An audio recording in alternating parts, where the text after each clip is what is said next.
Good afternoon, friends. Welcome, Mahasakar. Today, we all are gathered here not to may celebrate the birthday of our great teacher. Today, we gathered here to discuss about impermanence. That one day, our teacher prepared is the day that you can read. You can start to read it today. Official day would be next year, but this is a special edition made by Western Publication. So in this moment, we're going to have a Dhamma discussions about impermanence. So this book is one of productions of Banteji's seclusion. You might know December 15 to March 15, the period of 3 months of period he used as a seclusion, to practice himself. He used the word to recharge himself. That's the word he always used.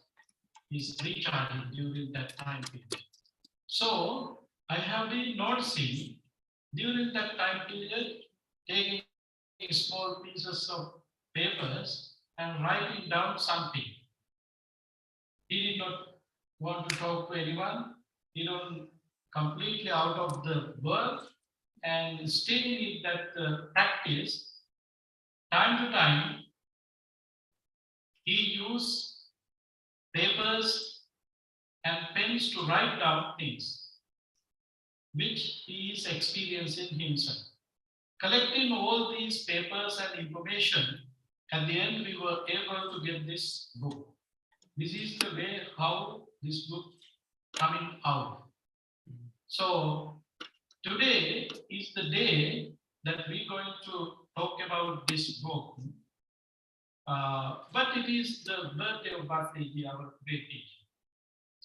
Seeing these productions, I might be the person who can be happy, the most happiest person in the world.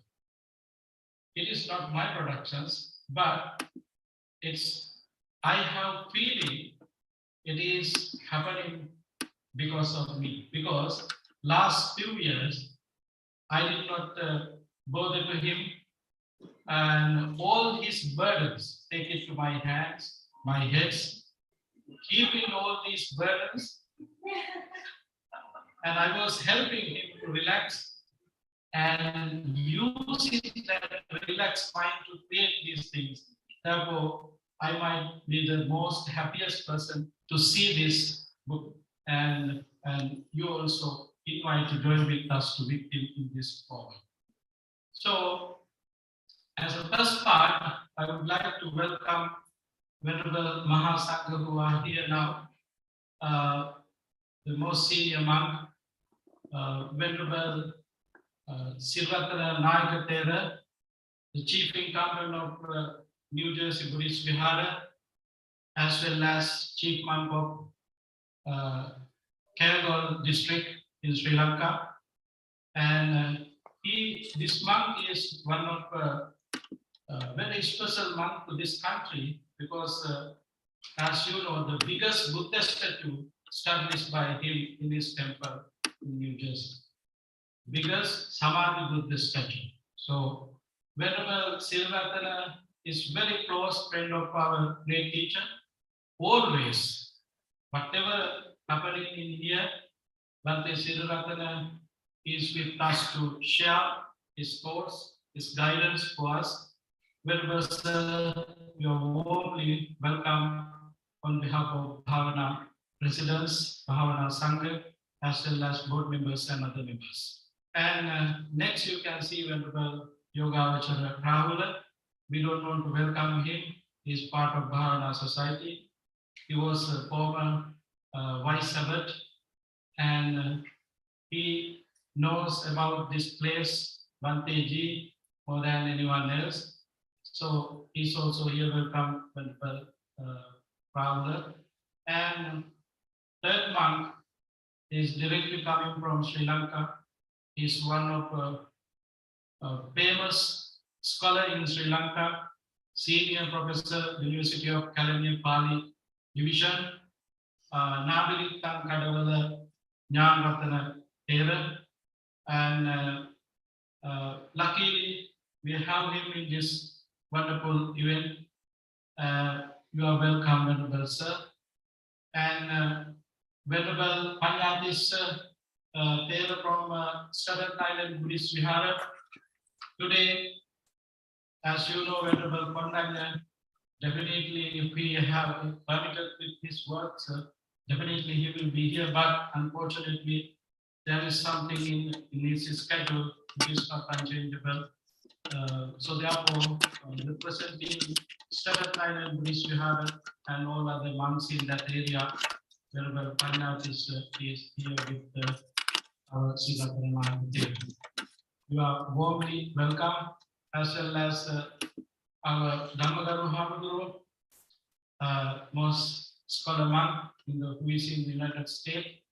And to see Bhante Dhammagaru, Bhanteji is always very like to see Bhante Dhammagaru. And Bhanteji always very happy to talk to Bhante Dhammagaru because they both have some kind of similarities, and also they can continue deep discussions about Dhamma. So luckily, Bhante Dhammagaru also here today, as well as Bhante Devaratana from Pittsburgh Buddhist Vihara. He's also one of our brother monk who's always connected with Bhavana Society, as well as very close friend of Bhanteji. So Bhante Devaratana is a scholar monk, as well as is a visiting professor in the University of Pittsburgh. He's here with us today, and with another monk, Venerable Sir, you are welcome.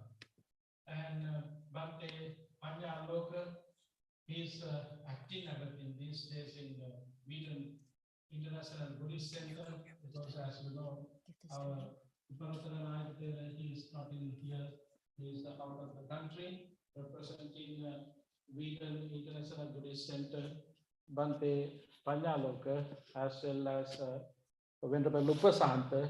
Both of them are here, as well as our visiting monk from Sri Lanka. He is also living in Wheaton Temple these days. Three monks from Wheaton Temple, you all are welcome. And Venerable Maitri Thera from Virginia Meditation Center. Venerable Sir, you are mostly welcome, as well as Venerables from Vietnam temples and some monks from different Vietnam's temples. You all are welcome. And our neighbor monk, Korean monk, he established a new Korean meditation center very close to us. He's always connecting with us. Bante, you are very welcome. And our venerables are from Mahameuna, Asapur. You all are welcome, as well as our another very close friend. He's from Ottawa, Canada, Venerable Jinananda Hilda Javardhana Rame.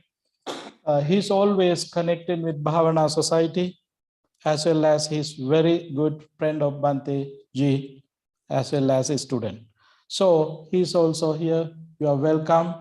And Bhavana Society senior, one of senior nun who is living in North Carolina, Sudamma, she is here today. You're welcome. And one of our friend from California, Dr. Elizabeth Wo, Bhikkhuni Elizabeth Wo, she is also one of good devotees of Bante Ji. She is here today to bless Bante Ji. And Samaneri Paguna, Bante Kipapanyo is one of his students. Paguna is also here with us. You all are very warmly welcome, as well as our former Bante Ji's assistant. Bante Ji is one of favorite assistant. Bhikkhu Mangala also here after a long time. You are warmly welcome. So our special guest is here today, Bante Ji's doctor, Dr. Gibbs. You along with your wife Christina, both of all are welcome warmly, as well as our board members and Bhavana friends, Bante Ji's relatives, friends, and other families, or Sri Lankan embassy, representing Sri Lankan embassy secretaries here. The ambassador should be here in soon. And I got message from Burmese ambassadors and Thai and Vietnamese ambassadors. So I would like to welcome all of you in this moment. So now it is time to start the procedure. Starting this procedure, first I would like to invite Venerable Senior Professor, University of California, Nabiritang Kadavala Nyan Ratana Thera, to get opportunity in this moment to share the ideas with us.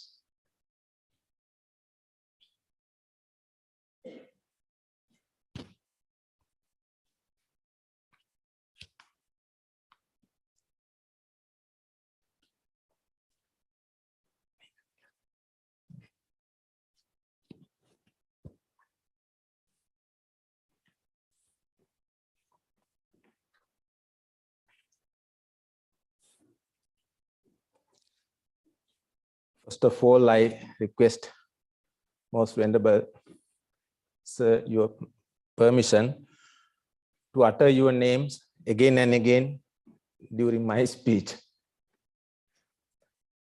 Most Venerable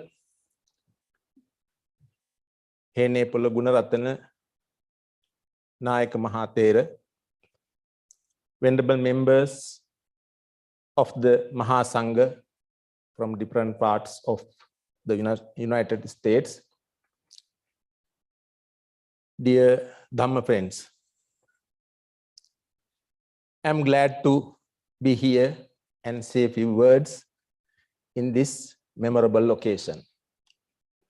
Couple of days ago, I arrived in St. Louis area to conduct some academic activities. During that activities, friend of mine, Venerable Usgoda Dhammagaru, said about this great event. So I was very happy.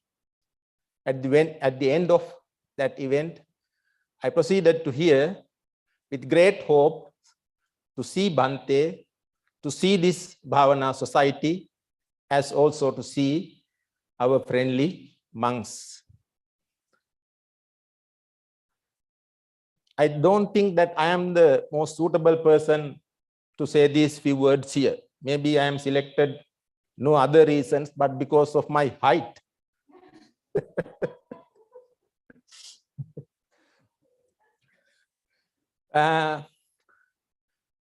In this gathering, I think I am the least acquainted person with Bhante. I think I'm right. This is my first visit here. Yesterday was my first encounter, meeting in person with Bhante. Though it was the first meeting, he is our beloved, great asset, treasure produced in Sri Lanka. We are not proud, but we are greatly honored to say that Bhante is Sri Lankan. Bhante represents and teach us Theravada teachings.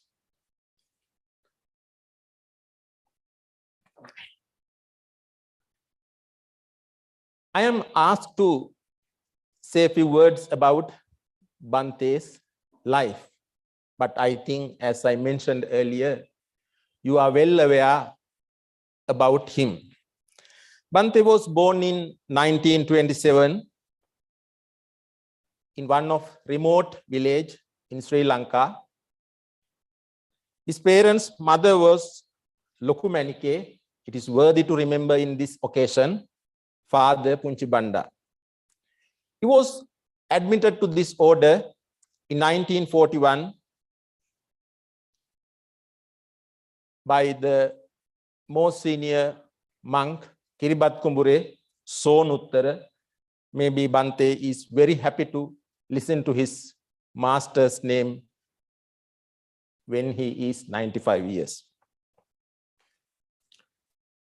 Bhante obtained his higher ordination in 1947 in Kandy. Among his important events, milestone in his life, 1955, Venerable Sir was invited to serve as a missionary in the Mahabodhi Society in Sri Lanka.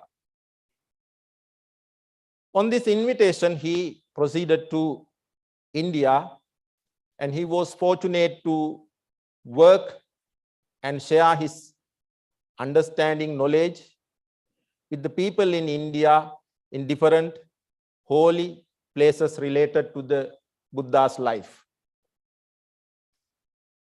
In 1958, it was another landmark event.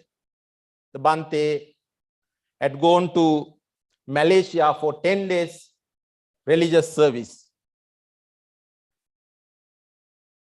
Just when I was having a dialogue with him, he said that was the time that his skills were sharpened.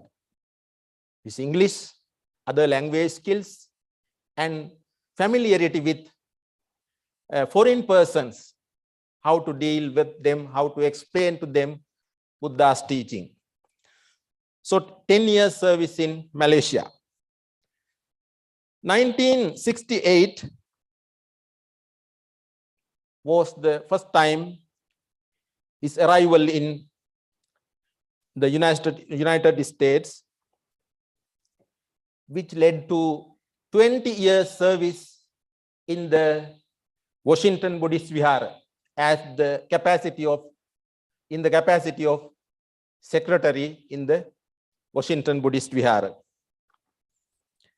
I think during this period, he had also more opportunities to develop his skills, abilities, familiarities, and many other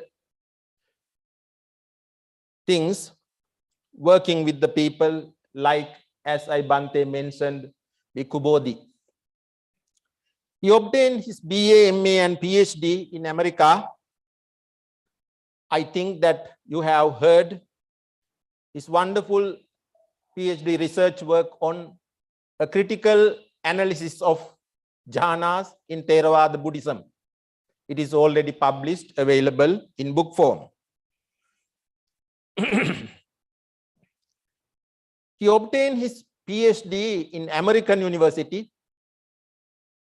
Also, he had served in the capacity of lecturer, visiting lecturer in the Georgetown University, in the University of Maryland, and in American University. I have heard, but he did not tell me in one of his YouTube talks that he was very interestingly explaining how he worked in the refugee camp with Vietnamese. At the end of Vietnam War, many Vietnamese friends moved to or brought to United States as refugees. He remembered it was a great opportunity to him serve them while facing a lot of hardships and difficulties. He still remember it is one of the great chapters of his life which provided him a great opportunity to help the helpless persons.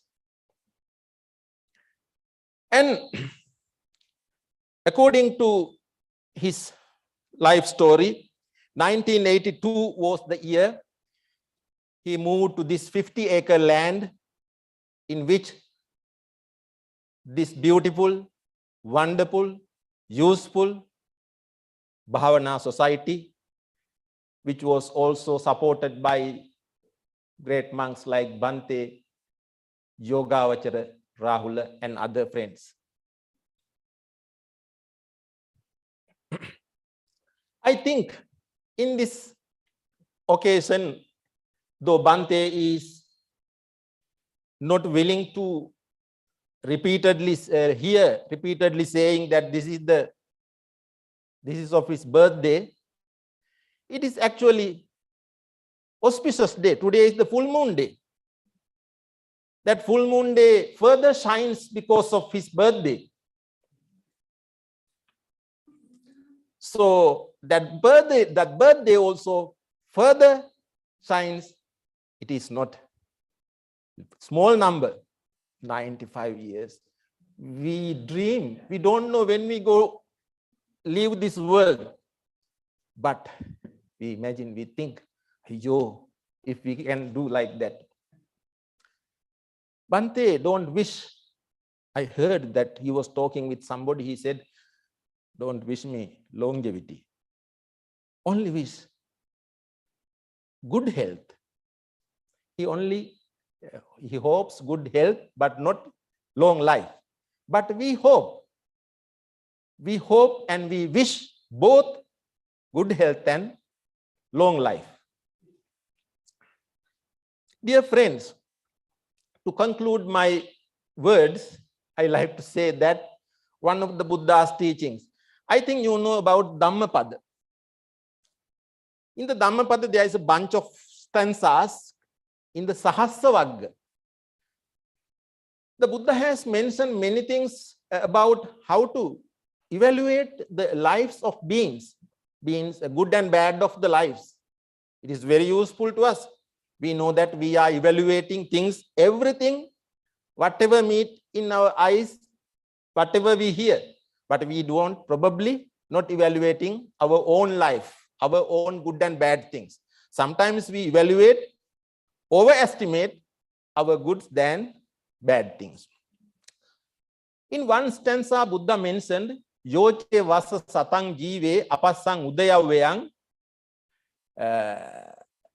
Yoche vasa satang jive apasang udayavayang ekahang jivitang seyo passato udayavayang. Our Venerable says, you are aware about the meaning of this stanza. One day of a person who sees the rise and passing away of things is greater than the life of a person who is living 1,000 years without seeing the rise and passing away of the things. I think it is well fit to Bante's life. He always, throughout his life, has been seeing the world's rise and passing away. That is the foundation of meditation as well. So he is training us, teaching to you how to see the world's rise and passing away. And during the lunch time, Dana time, venerable monks uttered one stanza, another stanza. That is my last few words. Abhivadana silisa nichang vaddha pachainu chattaro dhamma vaddanti ayuvanno sukhang bala. Can you remember the meaning? It's very helpful. If you know the meaning, you will do this act again and again whenever you see the elders, monks, and probably holy persons. Once Buddha said, those who worship and respect, honor the elders and the persons who are worthy of honors, arahant, they can achieve, they can obtain as a result 4 benefits. Ayuvanno sukhang balang. Ayu, long life. Vanno, good complexion. Sukhang, physical comfort. Balang, physical strength. These are the things we dream to obtain. So today we are honoring, respecting, admiring 95 years service of a great, remarkable Buddhist monk. As a result of this admiration, respect, and making offerings to him, we will be benefited with long life, good complex, and physical and also physical strength and comfort. With these words, I conclude my short speech. Thank you very much, everybody.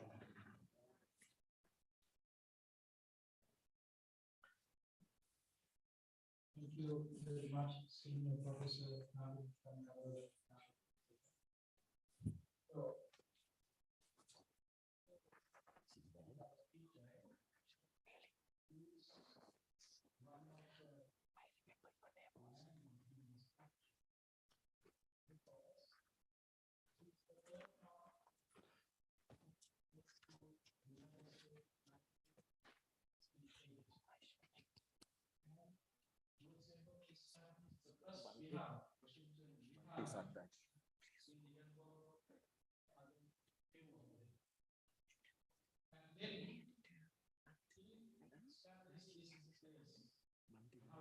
Who is speaking?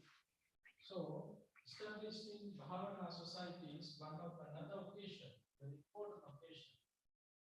Establishments of Bhavana society, these permissions, the Buddha Sasana established in this country. I say so because there is a history. Venerable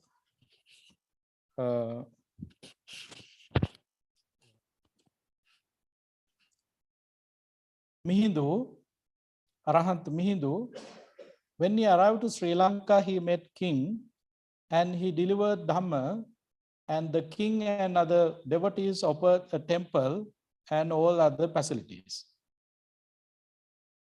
Later on, the king was questioning, Venerable Sir, is established Sasana in this country? Then Venerable Mahinda said, no, not yet. Then what is the procedure for that? Then Venerable Mahinda said, to establish Sasana in this country, someone from this land who born in this land should ordain and should get ordained in here with us now. That would be the most important things to establish a Sasana. So therefore, after establishments of Bhavana society, as a first thing, Bhanteji established a Poyagi, Sima Malaka, where the monks gathered to do uposatha. And the first monk who ordained here, Ajahn Sona. Because of his ordination, the Sasana established in North America. It's happened under the guidance of our great teacher. So therefore, in Sri Lankans, you respect Venerable Arahant Mahinda Thera as second Buddha, and in the United States, Buddhist followers should respect to Bhante Ji as a second Buddha too. Because Bhante Ji is the person who established Theravada Sasana in this country. Today, we have a wonderful opportunity to listen to Venerable Ajahn Sona. He's the first monk who ordained in Bhavana Society. He's a great meditation teacher, world famous meditation teacher. He has a big meditation center in Canada, British Columbia area. So he's joining with us through the Zoom. So Venerable Sir, it is time for you. We ready to listen to your nice voice. Thank you very much. So 34 years ago, I arrived in West Virginia, Bhavana Society, as a young man, a very earnest seeker of truth, and especially in the form of Dhamma, and especially in the form of Theravada Buddhism. And I had to wait a few years, actually, alone in a hermitage as a lay hermit in order to find a qualified teacher and a monastery in North America, because there wasn't any. There weren't any. So by great good fortune and the laws of karma, I happened to meet a world-traveling monk named Bhante Piyadasi. I went to a retreat with him on the west coast of Canada, and I said to him, I have a great aspiration to become a Theravada Buddhist monk, specifically not just any Buddhist monk, but a Theravada Buddhist monk. I had found my way to a great faith and appreciation of Theravada Buddhism in particular after searching through many different types of philosophies and various schools of Buddhism. I came to the early sutta teachings. And Bhante Piyadasi had said, so I said, should I go to Sri Lanka? Should I go to Burma? Should I go to Thailand? And he said, well, I happen to have just come from a brand new place, the first forest monastery in North America, and as far as I'm aware, North and South America, and it's in West Virginia. And the abbot there is very esteemed and qualified, and I highly recommend that you seek that out. So I went back to my hermitage, and by the way, I had no phone or electricity or anything like that, so I wrote a letter with a pen and a paper. I hitchhiked the 17 kilometers to the nearest post box. I put the letter in and waited the 10 days round trip for a letter. I hitchhiked back to the post office and they said, yeah, come on down. We need an extra hand. So I arrived in West Virginia in 1988. And I was so looking forward to it, and I was not disappointed. I met what I considered the elderly monk at the time, the 61-year-old Bhante Gunaratana. Now, he happens to be that I am 7 years older than he was then. So I'm 68 now. He appeared to me as an elderly monk of 61 years old. Of course, that's a mere child compared to his present age of 95. But so I was enlisted to do everything that could possibly be done, because we were flying by the seat of our robes and our pants, because I was still a layperson. There was another, and a few of the faces that I recognize here today. the always energetic, kindly, and amusing Matt Flickstein was there. Bhante Rahula was there. Many others were there as well. And we were establishing this place, and it's such a good experience for a young monk to come into it, to realize these things don't just appear by magic. They appear by a lot of hard work and intelligence and a lot of patience and good humor as well. The patience part is that you're bringing an ancient structure developed in Asia, dropping it into the middle of the empire, the richest, most powerful and weirdest empire ever on earth, America, and especially into the state of West Virginia, which is not known for its Buddhist history. And how magic things happen, though, and with great patience and careful understanding of human nature, especially Matt Flickstein was helpful with that, because he is born and raised in America and a psychologist as well, to understand the native population there and how to negotiate with the population. Bhante is coming from an entirely different world, born in 1927 in Sri Lanka, and a novice in the robes at 12, ordained at 20. So he's now 75 years as a fully ordained Buddhist monk. And that world dropped into the middle of the US, not far, 2 hours from Washington, DC, the power center of the world, is not easy to understand, even for a young Canadian fellow. So this is the world we entered, and which we came, we saw, and we conquered. And we conquered with peace and love and patience and intelligence, and with Bhante Gunaratana's endless energy and intelligence. So there's nobody on the planet that I owe more to than Bhante Gunaratana. He is my ordaining teacher. That is one of the best decisions, not one, the best decision I ever made in my whole life, was to be ordained and by Bhante Gunaratana. I have not the least hesitation in saying that.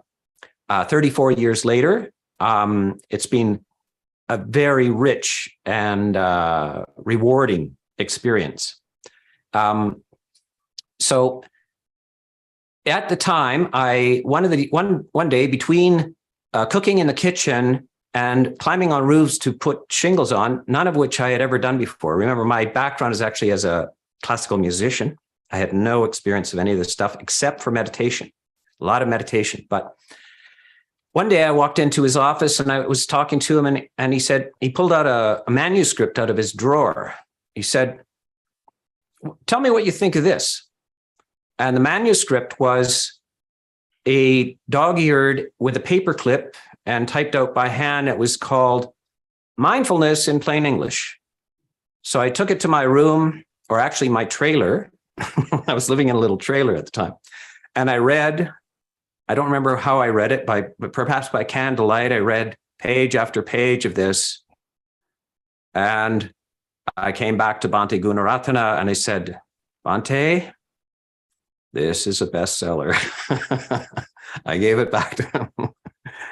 That Mindfulness in Plain English was, aside from his doctoral thesis on the jhanas, was really his first publication. And we didn't really know what to do with it. A lot of people participated in the editing because the refinements of plain English are a fine art in themselves, and they really require some special talents and other special talents.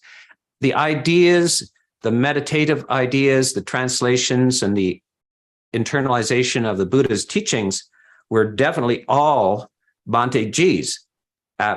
We call him Bhante Ji because in West Virginia, you really can't pronounce the name Gunaratana. By the way, I asked him for my name. My ordination name is Sona. just from learning that anything more than 2 syllables in the West, nobody's going to be able to pronounce your name. So Sona, I thought, would be an easy name. And he graciously granted me the name Sona, so people in the West could actually pronounce my name. Anyway, Bhante is a hurricane of energy. He must be the most traveled monk in the world. Because when now he's 61 years old. He turned 62. We had his birthday. I remember the icing on the cake, 62. We had this little cake in the kitchen. And that's when he started. That monastery was being developed. Venerable Rahula was there working all day long. And I and Matt Flickstein and various others with great energy. But Bhante was doing that as well as traveling around the world at the same time and writing books and teaching all over the world in every possible situation and country. And read his autobiography to know some of the very funny stories of landing as a deeply traditional Buddhist Theravada monk in the midst of all kinds of weird and wonderful cultures and places, and how the amazing spectrum of people he met and communicated with, and some to this very day owe their lives to him. I am one of them. So he proceeded on to write a whole series, of course, the Plain English series, and today is this publication and distribution of his last book, Impermanence in Plain English. And I look forward, I thought I could download it or something. I can't get a hold of it yet, but I will be reading it and having it in our library. And you will see back there, you'll see featured as subliminal advertising, mindfulness in plain English on the shelf. It's still the bestseller. As I said, I'm a good predictor of this. It became a bestseller. Look on Amazon Books anytime, you'll see it in the top 5. It's always circulating up there. This is the fantastic nature. Bhante Ji is a huge traveler, but a meditator as well, and a teacher as well, and an organizer as well, a teacher of lay people, a teacher of monastics, and just a genuinely fine person. And all of these things combine to make him, what will be in history, one of the most important figures of Theravada Buddhism, or Buddhism in general, in history. He has arrived at a time of the largest population on the planet in history that we know of, aside from Buddhist cosmology. And this is a huge time on the planet. And it's a very precarious time on the planet.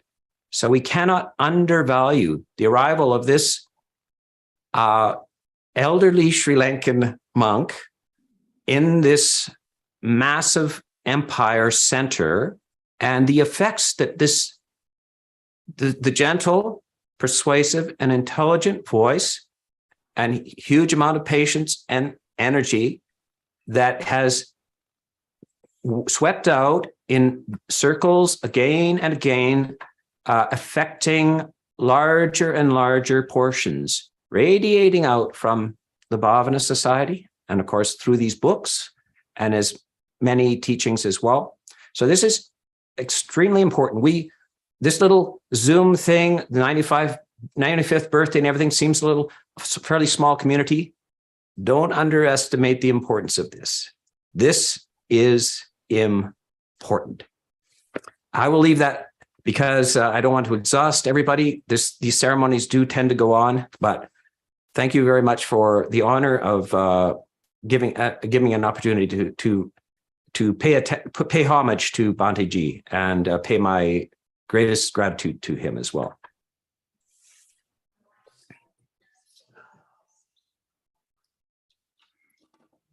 Very much, Venerable. Now, for the opportunity to listen to few talks, I'm thinking to have different things. Our senior nun is holding something. Few days ago, I got a parcel Bhanteji's name. And then we open together.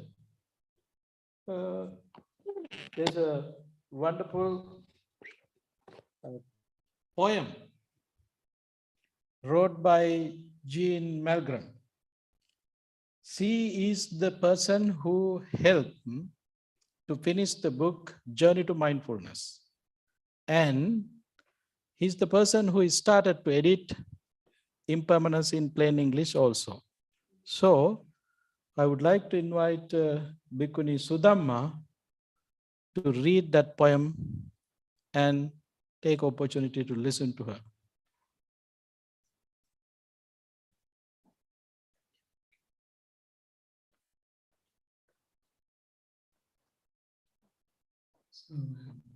Sudama, I came to Bhavana in '98, and soon after, I just have to take a moment to remind people that Bhanteji's vision included women.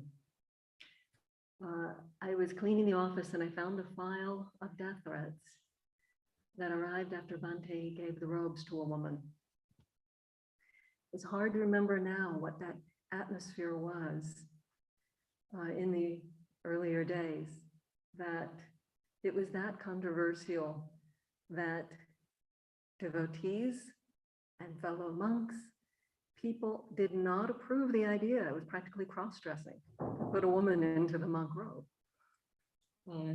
So my gratitude to Bhanteji is very great, because when he started doing that, and when he embraced the idea of bhikkhunis, not only 10 preceptors, but bhikkhunis, and headed up multiple bhikkhuni ordinations, he created a shield, an umbrella, behind which or under which other monks could stand. He was so beyond reproach in who he is in the world that when he took that stand, he made it possible. And I personally do not imagine that we would have what we have now today, anywhere near where we are. I celebrated my Mahateri Vasa ended last October, 20 years, I mean. And, this Bhanteji opened the doors for me and a number of other people. And just the example of those that he allowed to go forth also created more ripples that opened further doors, even far away, that you would be hard to imagine that it all started with Bhanteji doing that. On the day of my ordination in this hall in May of 1999, I wrote a poem. When upon ordination, many doors close, but all the windows are open. Now I want to read Jean's poem, and I have it. Don't worry, Bhante, I'm going to do this. I have it on my phone. So I don't know if Jean might be on the Zoom or might see this later. She's a wonderful friend of mine, and been a great friend of this place and of Bhanteji, as you know, and of so many people for whom she has opened up the truth of his life, the goodness of his life. So she wrote this poem. These are her words. For Bhanteji upon his 95th birthday. The light of Dhamma within you, around you, emanating from you, we cannot help but bow to this. A robe of right mindfulness wrapped around this long, long life. So many steps of your bare brown feet on the hard-packed earth of Sri Lanka, India, Malaysia. So many pujas chanted in silent meditation halls, in temples glittering and plain. So many words laid down on a page in books of wisdom. So many circuits of the globe as you carried the Four Noble Truths to the winds. We cannot help but bow to this. A life given wholly to the triple gem. Sila, Samadhi, and Panya ripened like fruit, now heavy on the vine. the soft rain of your metta falling all around us. We cannot help but bow to this. The truth of anicca will take you from us. The five aggregates gone on, a life of noble service unfolding, unfurling to its certain end. And we will be left with our gratitude as deep as the forest's dark night. We cannot help but bow to this, to you.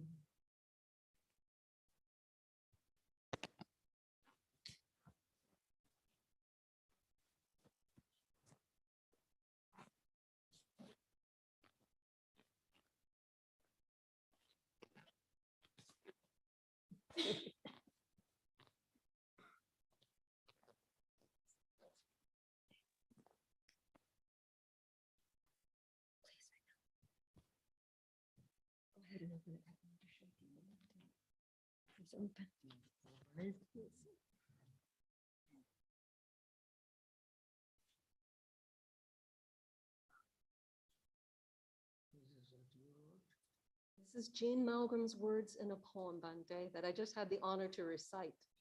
I do not have that genius. Thank you very much, Guru Sudama.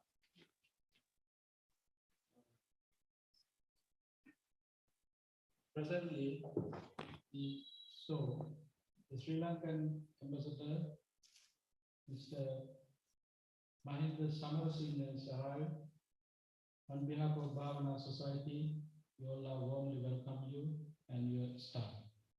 So, now we ready to talk about the book that we're going to publish today. As in these talks, so far, that we discuss about Bhante Ji's services. We have two kinds of monks. According to our Buddhist history, as we know, Grantha Dura and Vidassana Dura. Some monks are practicing meditation. Some monks are practicing and learning Dhamma and teaching Dhamma. They practice in this way. So it is rare things to see one monk who belongs to these two groups, practicing meditation as well as continuing academic life. It is a rare opportunity. I heard this message in the morning from Dr. and as well as Professor Thavalama Dhammika while they were having a conference in the morning to gratitude Bhante, our great teacher Bhante Ji. So at that meeting, he was mentioning, that is the time it came to even my mind. It is not easy things to manage the life with the practical applications and the educations. These are two kinds of things. In Sri Lanka, we have met so many scholar monks as well as meditators, but there is no much monks that we can talk as educators as well as meditator. But Bhante, our great teacher, did both together. So now we're ready to talk about this book, Impermanence in plain English. So as I mentioned, this book started a few years ago, writing small papers, keeping here and there, and then collecting all together. Finally, it became a book. Last few years, I think Bhante was not able to finish the standard book. There were some publications, but not like other publications. But this book is kind of academical as well as very deep. Academics can make a lot of discussions regarding this book.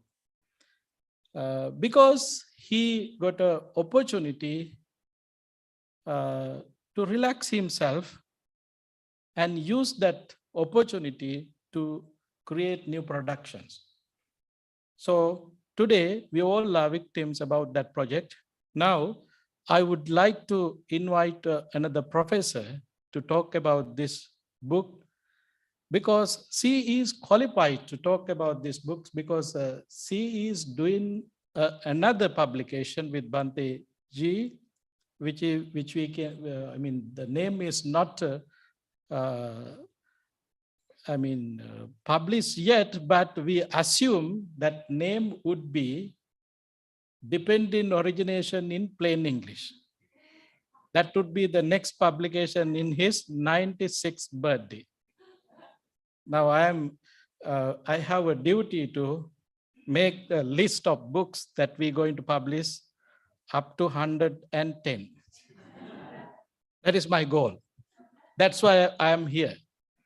Otherwise, my mission become useless. That is my mission. So anyway, now Veronique, she's a professor. Veronique got a doctorate degree in experimental high energy physics from the University of Iowa, working on BABA experiments at the SLAC, National Laboratory in Menlo Park, California. After that, she got a research assistant position at the same lab. She then took a staff scientist position at Jefferson National Library in Newport and Virginia, where she currently works full-time and is involved in the lab particle spectroscopy experimental program. In 2018, she started to attend Bhante Ji's Dhamma sessions, which was every Saturday afternoon. And she get to know the Bhavana, and then she started with Bhante Ji. So as I remember, she did not want to miss any class on those days. Some of friends are here who knows very well about that. And then she became a student of Bhante Ji. And last year, she was spending some times to finish Dependent Origination in Plain English book. As well as I would like to make an announcement. Last week, a couple of weeks ago, she appointed as a board member of Bhavana Society too. And all our board members, I think we did not get a chance to make that announcement through the board members, but I thought today is the best day for that. So welcome our new board member, as well as Professor Veronique, and she has a Pali name Chaturi, to talk about Impermanence in Plain English, the book.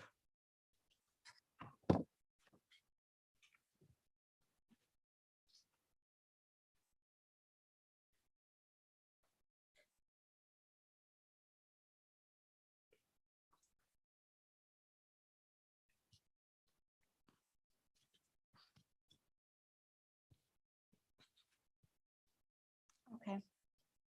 So our topic today is impermanence. And I'd like to tell you what I've learned on this important subject from my own experience, but foremost from my teacher, Bhante Ji. So what is impermanence and why is it important? Well, we all know intellectually that impermanence means change. Everything changes all the time. Impermanence is the very nature of all conditioned things. You see, in life, nothing exists independently, but rather in a causal relationship of conditionality, meaning that one thing conditions another thing. And from the arising of one thing,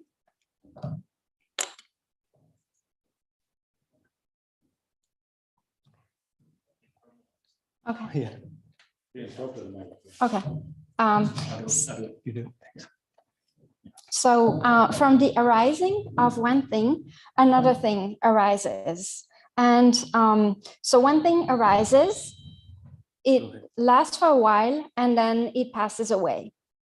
So you see, all phenomena, I think think there's a feedback with this thing. Yeah, you can put it on the counter. Okay. Okay. So all phenomena, whether they are observables in nature out there or within our own body and mind complex, our psychological and physiological complex, they arise, they last for a while, and then they disappear. And this is the intrinsic characteristic of all phenomena. And this characteristic is impermanence. So this rise and fall of all phenomena follows actually an oscillatory pattern that we see in nature. In particle physics, we know that particles and fields can be represented in terms of their wave-like nature. For example, in quantum mechanics, you would represent a particle as a wave function, which is a product of a spatial term, and then a time-like term, which has a certain frequency and a certain oscillation. So it evolves as a frequency over time. So it's got like a sine wave behavior. So you can see in nature this rise and fall behavior. So now we've established basically that everything in nature has a rising, a transforming phase, and also a cessation. But you can ask the question, how does that relate to my personal life? How does this apply to my practice, my spiritual practice, and my insight? Well, in Buddhist teachings, and there is a very strong emphasis on the subject of impermanence. And I've sometimes been asked by people that first encounter these teachings, what's the big deal about impermanence? Why are Buddhists always talking about this impermanence? Well, let's reflect on this. Impermanence is this undeniable fact of life that invariably gets denied. And it gets denied because it's a fact of life that is unpleasant for most. It's unpleasant because it brings about change and cessation, the disappearance of something that we like, something that we'd like to hold on to, something that consciously, or sometimes not even so consciously, we would like to continue to hold on. We would like this thing to persist. And for example, in society, there is a very big emphasis on looking young. The loss of one's youthful appearance is really difficult to accept because we're attached to our looks, the young looking, good looking appearance. And then when the first wrinkles start to appear, well, it's not so pleasant because we are losing this. And so anything that we are attached to will cause us some grief and some pain when that fades away and disappears.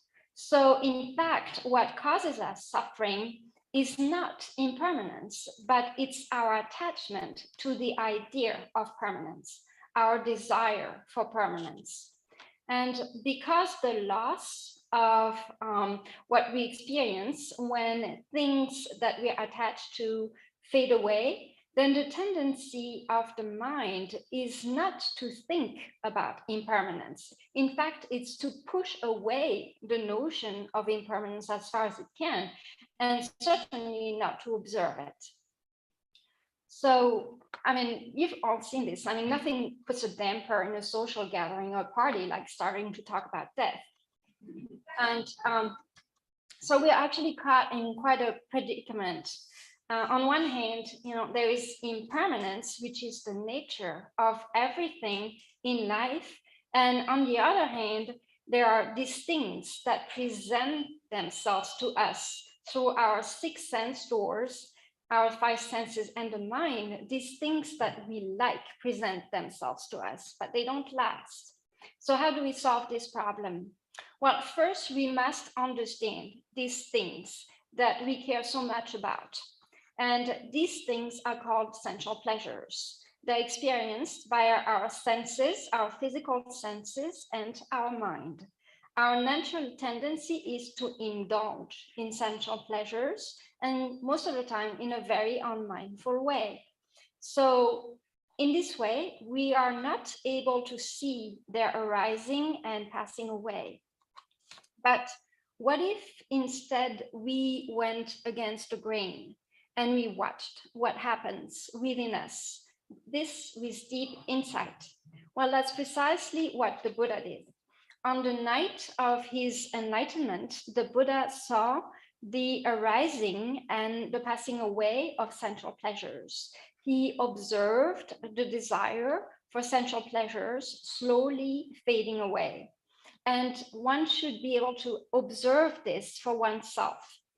Just watch what happens to desire. Just watch it arising and then passing away. Our feelings, our emotions, our joy, discontent, sadness, happiness, they all come and fade away. All our pleasures that are enjoyed through our eyes, our ears, our nose, our tongue, body and mind, they all rise and they fade. So in a nutshell, what the Buddha saw, he saw rising and falling, and that is impermanence. But impermanence cannot be understood fully by mere intellectual analysis. Starting there is good. We need to understand. But that's actually a very superficial exercise that cannot result in freeing the mind from the suffering that we experience when we lose that which we had hoped to keep forever.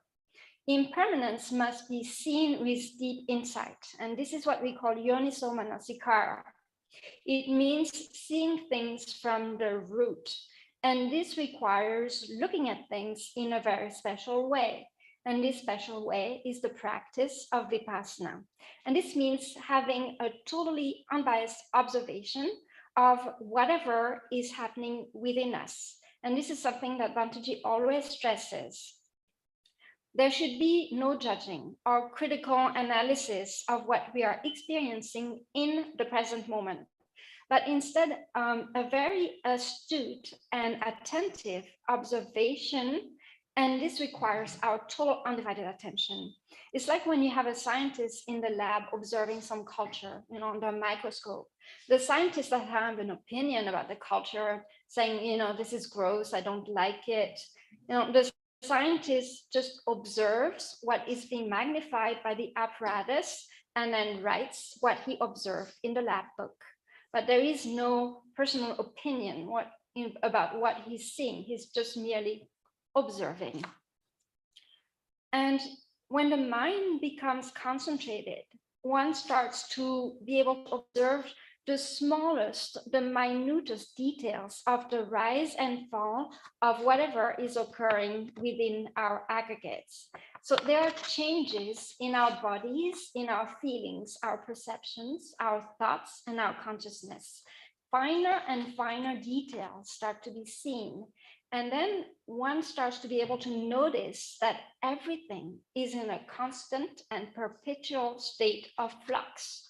With this insight comes something truly magical. Our sense of self, our identification with our aggregates starts to fade away. And then we start to be able to see for ourselves that everything is just a perpetually changing phenomenon of nature, and that includes us. So to give you an example of this, it's an example that the Buddha gave to his monks. He said, monks, there's some grass out there. Do you see this grass out there? And suppose something were to happen to that grass, it gets burned or it gets cut. Would you suffer? Well, you wouldn't, right? I mean, you don't get sad when the grass gets cut. You're not affected by this because you're not identified with the grass. You're not the grass. In the same way, when you start to see impermanence within you, then you begin to feel that nothing can touch you because you gain insight into the fact that your aggregates are not you. They're not yours and they're not yourself. And this is a glimpse into total freedom. So we talk about this notion pertaining to self, and it comes in two fetters. Like it's one of the three lower fetters, this notion of a permanent self that goes on existing, this Satkaya Ditti. And when these three lower fetters, so this notion of permanent self, this wrong view of self, along with doubt and belief in rites and rituals to attain liberations, when these three are gone, then you attain the state of Sotapanna, stream empty.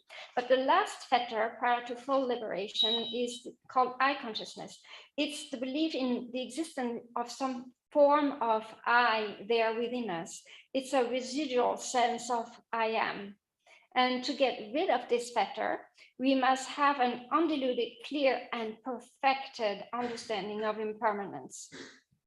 It's only when you have 100% awareness of impermanence that this pernicious view can be eradicated. This sense of I, is very difficult to overcome. But when you think I am right now, the next second that I am is not there anymore. And so while you're thinking I am, the I am is already changing. It's disappearing, it's transforming into a new I am. And this is happening so fast, you cannot even describe how fast it's happening. Even the Buddha himself couldn't come up with a simile to tell you how fast this is happening. And so suppose I were to tell you a sentence, and I tell you the same sentence 1,000 times. Every time I would tell it to you, it would be different. The tone of my voice would be different, the spacing between the words would be different, and I would be different. Every time I would tell you the sentence, I would be changing, I would be different, and so would you. It's just like when you're looking at a bright star, in the night sky, what you're seeing right now is not what's happening out there. That star could be long gone already because it takes, so much time for the speed of light to travel so many parsecs. So what you're calling now is not what's going on now over there. And this is just an analogy to say that your thinking I am has changed at the moment you're saying I am. And this is why in the Sutta Nipata, it is said that while thinking I am, it has become otherwise. So while we are thinking this is true, it has become a lie. But the noble ones do not think that this is I. The notion this is myself is actually its wrong view, it's self-grasping. But because everything is in a constant state of flux, there's really isn't anything to hold on to. There isn't anything to cling onto. And one who sees this with correct wisdom is freed from that conceit, I am. The teaching on impermanence is a very profound teaching. It's actually the key to liberation. And we must really follow impermanence, the rising and falling of all phenomena. And to the extent that we're able to do this, the mind lets go of clinging. And when the mind no longer clings, it's liberated. So the reflection on impermanence should really be practiced and cultivated. Actually, in the discourse on the perception of impermanence, the Buddha explains that when cultivated and developed, the perception of impermanence is a supreme practice. So let's just not ignore impermanence, but observe it with deep insight by putting our best effort to remain mindful at every moment in the present moment. And that's the key to the ultimate peace of liberation. But I can tell you from my own experience that this reflection on impermanence is really helpful in order to overcome many psychological and also physical, for that matter, ailments in life. We are all faced with losing something. I mean, sometimes I'm faced with having a challenging day, or I lose something that I'm attached to. It can be like, the little things, little object, or some recognition, something I really wanted to have, something I really wanted to hold on to. But this reflection helps me to not get caught up, in the situation, and to get some distance from it, so that the mind is eventually able to release its grip on whatever it was attached to. And seeing impermanence in your own feeling and reflecting on impermanence of the object of one's attachment, one begins to feel okay. One is okay with the fact that it's the nature of your favorite cup to break. And actually you enjoy things more, you enjoy life more, because you're not so stressed about losing the cup or breaking the cup, because it's going to break. It's nature to break. So while you have it, you're okay. And when it does break, you're okay too. And so if the cup breaks, you don't have to break your mind over it. So this reflection on impermanence, it helps you glide on the waves of life with minimal resistance. And when there is no resistance, and there is no suffering. And now I'm telling you all these things, from my own practice, but do I always succeed 100% of the time? Of course not. It takes me a while, to reflect on impermanence to get my mind to regain some serenity when I'm faced with challenges, but I get there eventually. When in the past I might be upset the whole day over something, now I may just be upset, I don't know, half an hour.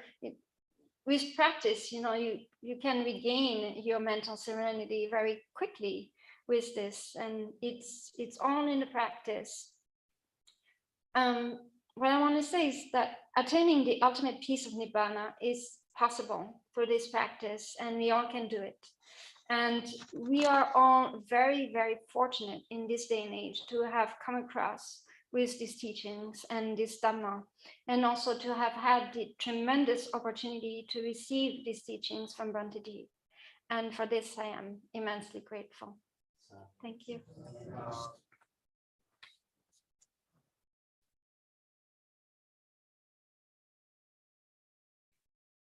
Thank you very much, Professor Pero. So, I'm thinking how I can give Dhamma talks for these kind of our members. They can do Dhamma talks better than us. We have another Dhamma preacher. He's also one of our board members as well as he's the treasurer. He also can do Dhamma talk. And our former treasurer also very good Dhamma preachers. So look like Bhavana board members also can run this place without monks. So we can retire. So now it is the pinnacle of this ceremony. Now it is time to do our book launch. So Impermanence in plain English, the first copy we were waiting to offer to someone. Then he is here now. He is representing all lay community. He is here today with us, our ambassador, His Excellency Mahinda Samarasinghe. Now, we would like to kindly invite to come to in front of Bhante Ji to get this offer.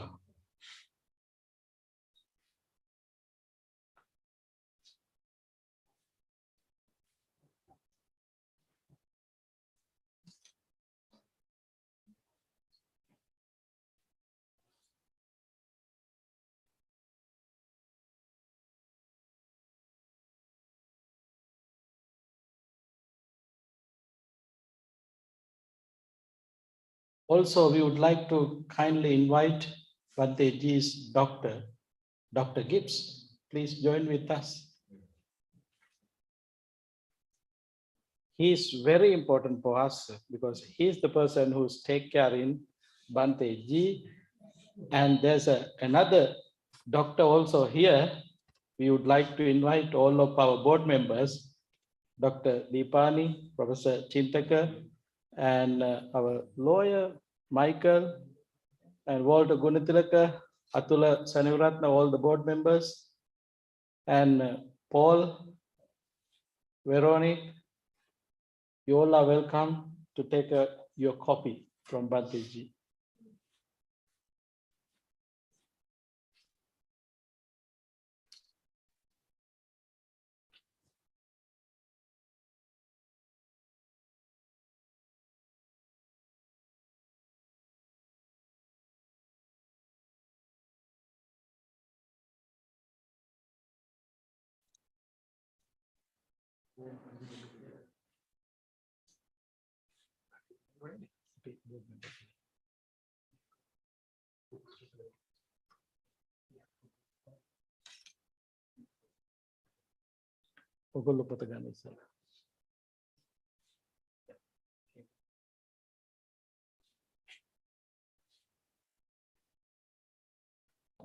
After receiving your copies, I would like to all the board members to offer books to all the monks and nuns who are present in here.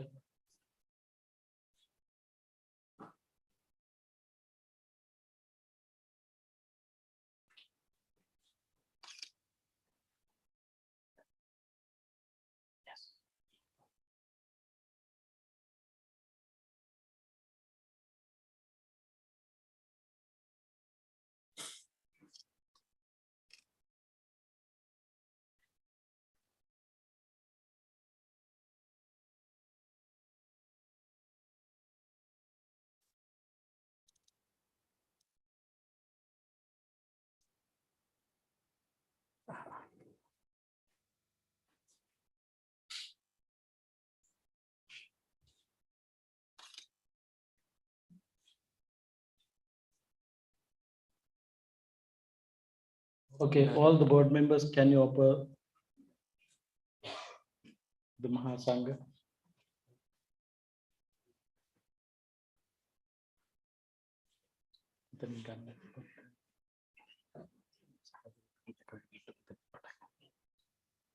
Michael, can you take copy from there?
Can you take copies for all other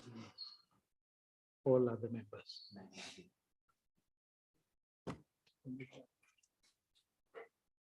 Can you take copies to all other members here? All other members also.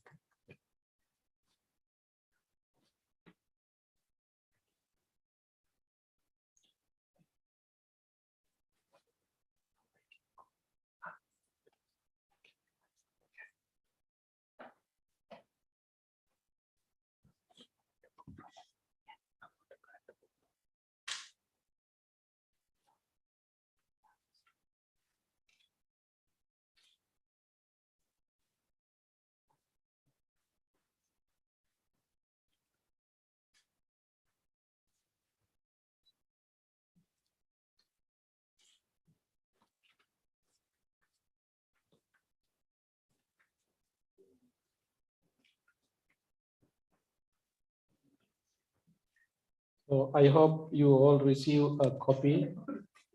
Now it is time to listen to our another important person who helped Bhantiji to establish this place, Matthew Flixin. He's the co-founder of Bhavana Society.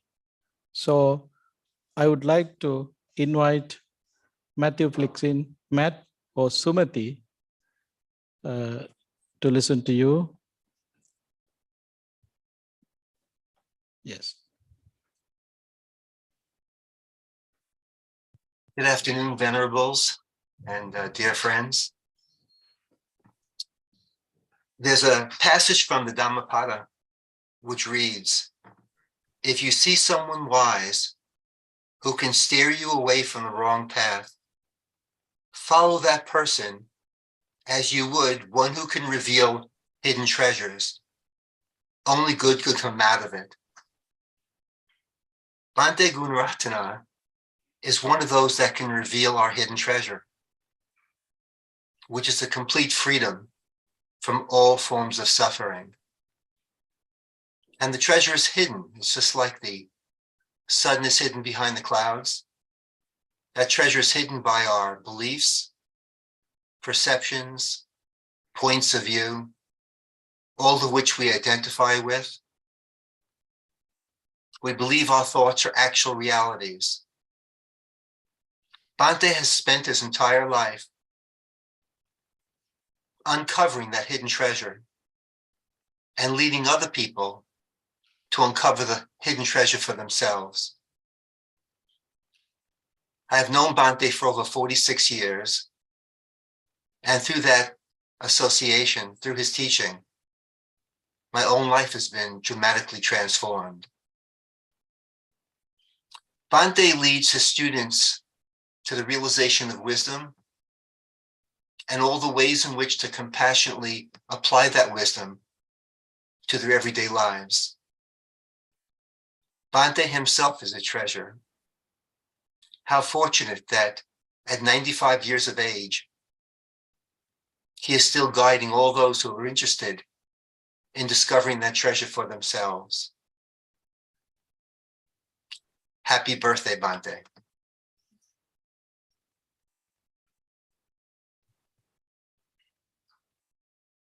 Thank you very much, Matt. So another few minutes so that would you like to share some thoughts with the representing European Buddhist community, Professor Suman Ratnayake.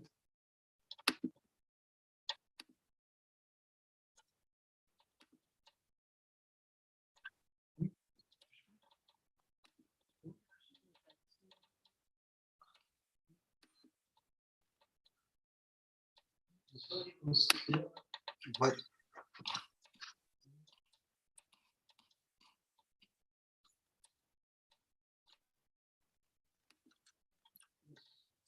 This one? Yeah. Yes, sorry about the delay.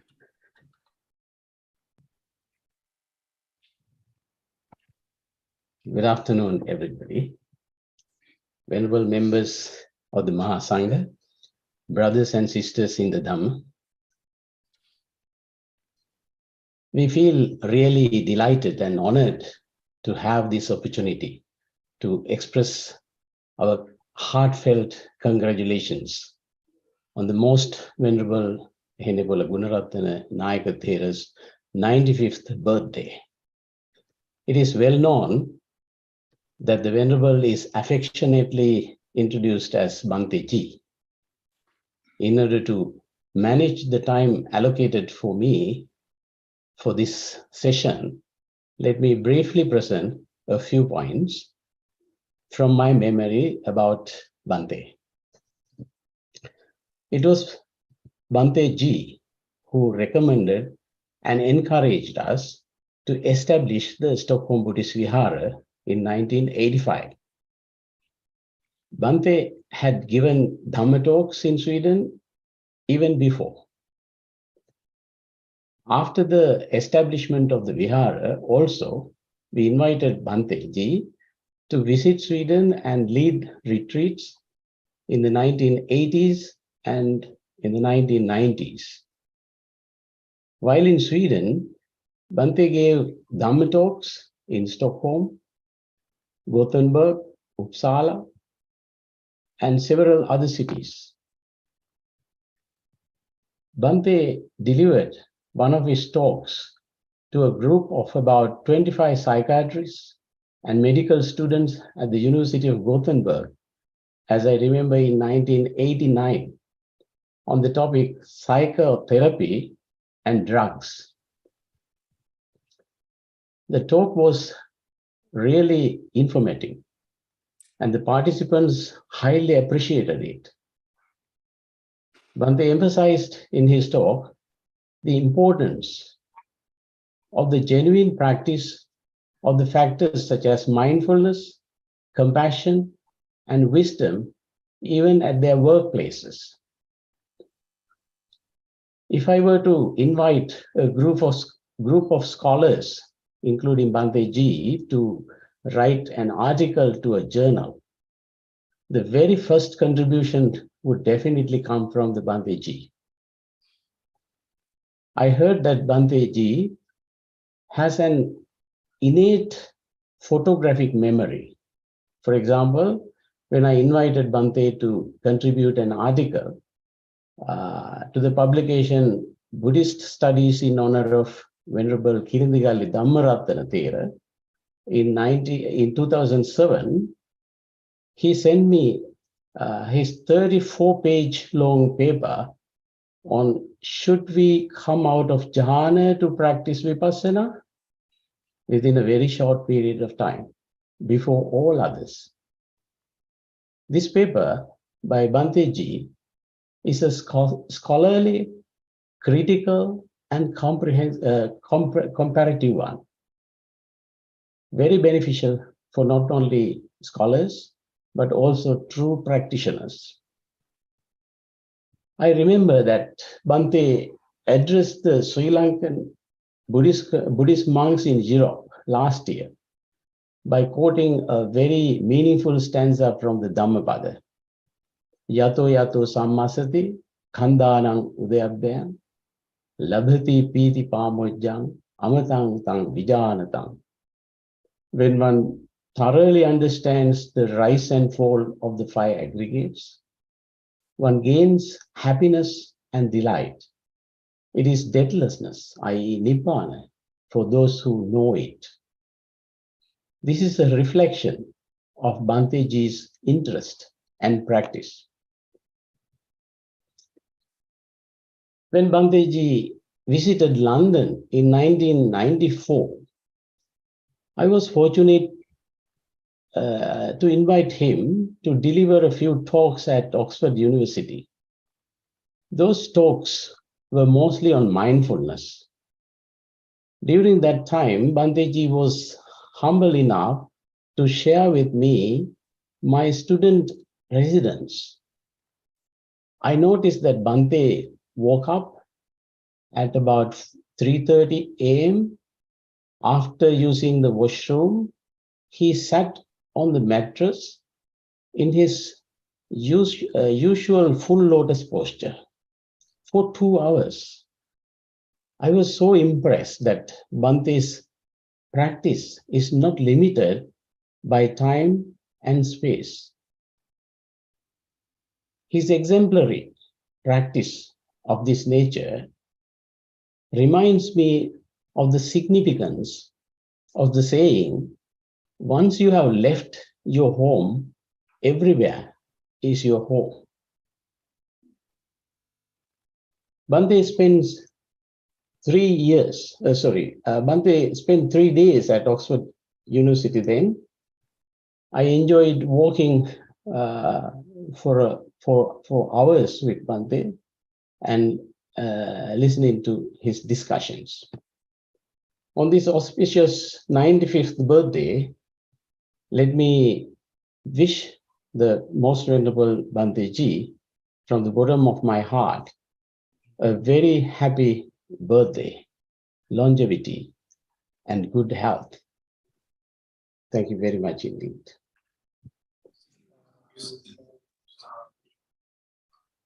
Thank you very much, Professor Sumanathan.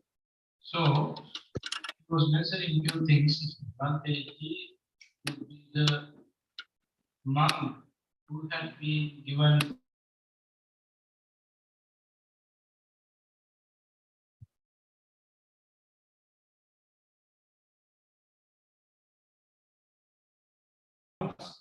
they were mentioning Bhante Ji would be the monk who traveled around the world. So then now you can see how many records are there with Bhante Ji. As well as our teacher would be the most miles walk monk in the world. In past year, right after lunch, he goes out and he spent hours walking and enjoying the nature, talking to other people, giving some advice. And if there is someone who is suffering with some kind of mental issues, right away on roads, he do mobile counseling service also. So this is the way how was spent in the time, benefits for others. This is the nature of compassion, loving kindness, and all other qualities. So now, ending this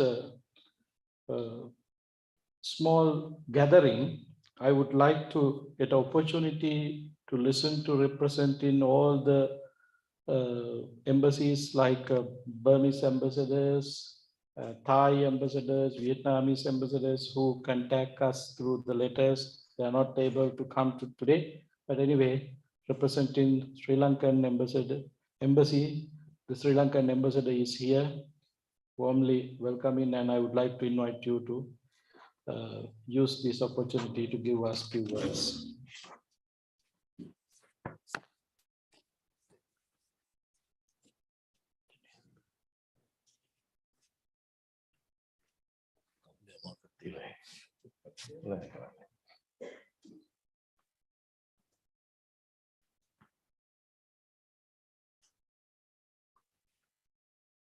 The chief monk of North America,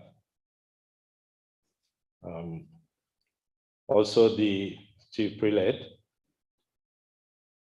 of the West Virginia Meditation Center Temple, the Venerable, Most Venerable, Enapola Gunaratna Thero,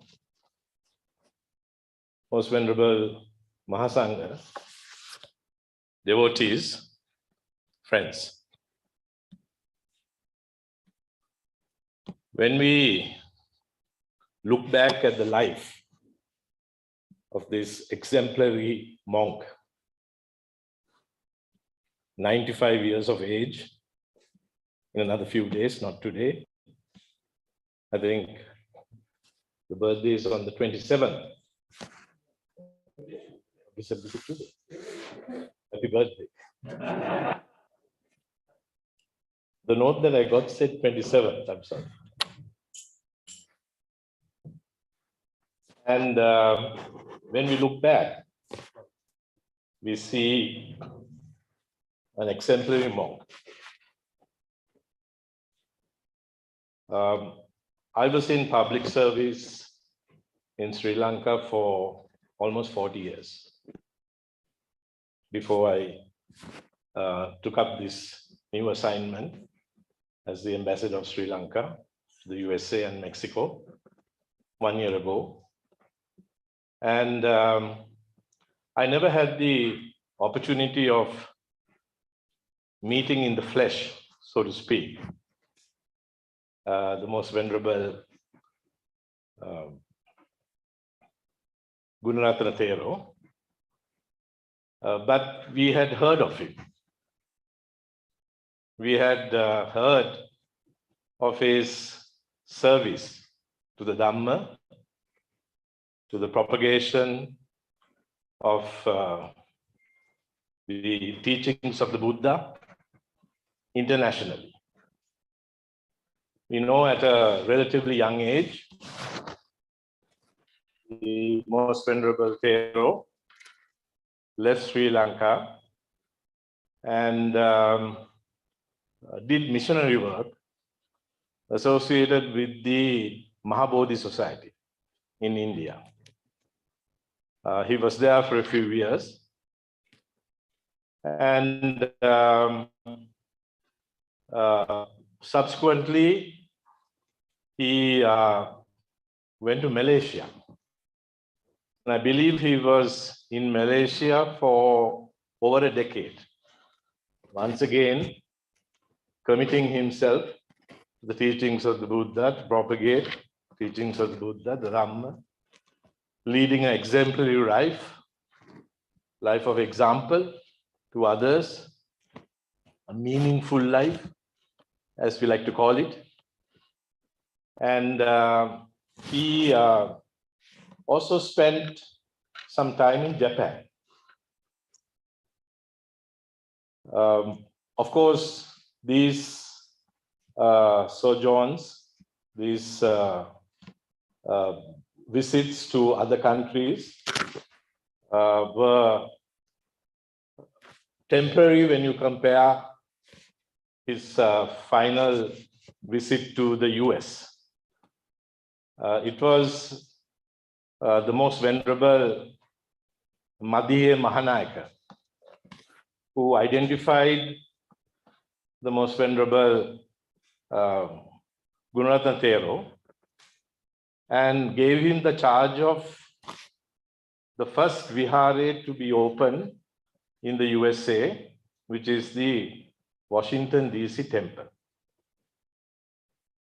I was told by the present chief priest of the Washington DC temple that the Venerable Gunaratana Thero had to compete for this task of taking over the temple, because there were many others who also wanted to be the chief prelate of the first Buddhist vihare in the USA.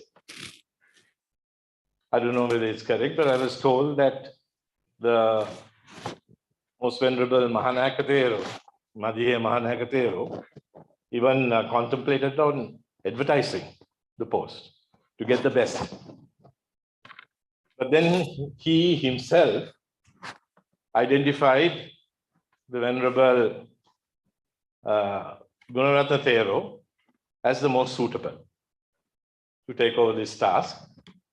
And he was brought to America, and he was the chief priest, the Washington DC temple, the third chief priest, I was told.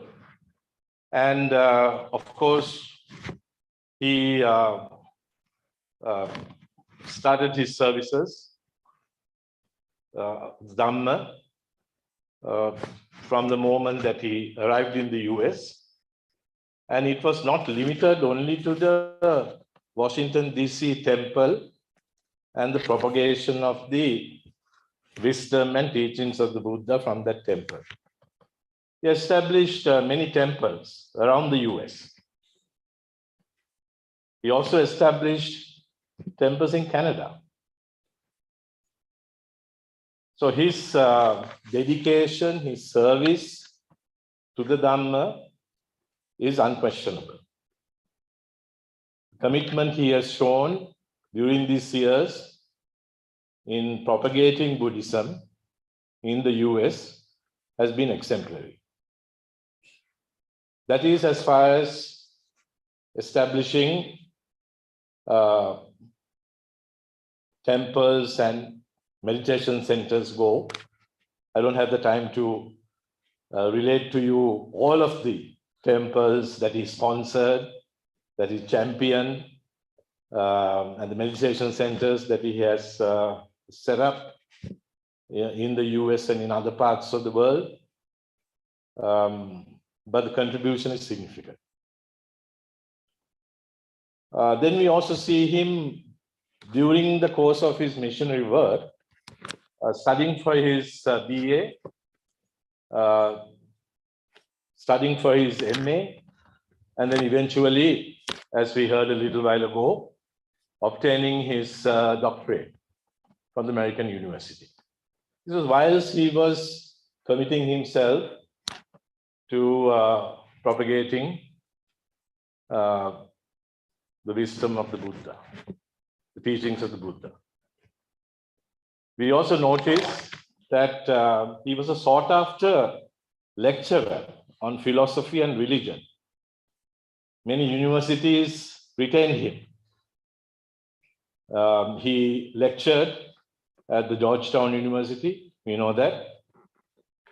He lectured quite some time at the American University. Then we heard a little while ago how he went to Sweden and what he did in Sweden. There are so many other countries that invited him to hear his teachings.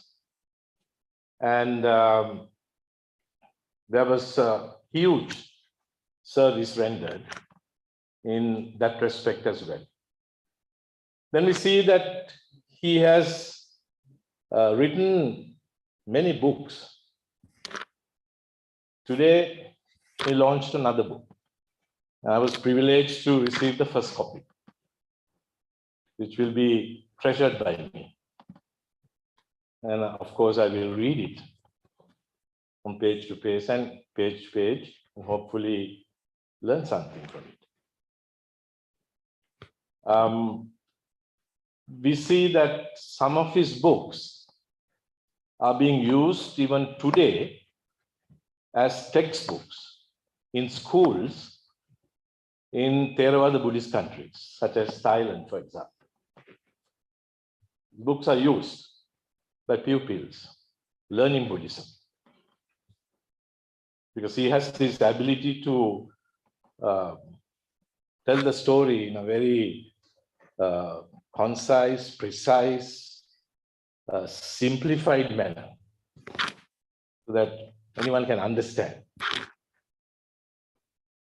So this is the exemplary life that the Venerable Gururatna Thero has led and will lead in the future. We are fortunate to have in our midst an exemplary monk of this nature. So 40 years I was in public service in Sri Lanka. I only heard about this very special monk from others. And finally, I got the opportunity of meeting him in the flesh, as I said earlier, when the most venerable Gururatna Thero was the main invitee at the Wheaton Temple, which is another temple in DC, and a very old temple doing huge work in propagating the words of the Buddha, teachings of the Buddha. And he was there to deliver the main sermon. So I was one of the devotees who were there, and I was looking forward to listening to someone whom I heard so much about.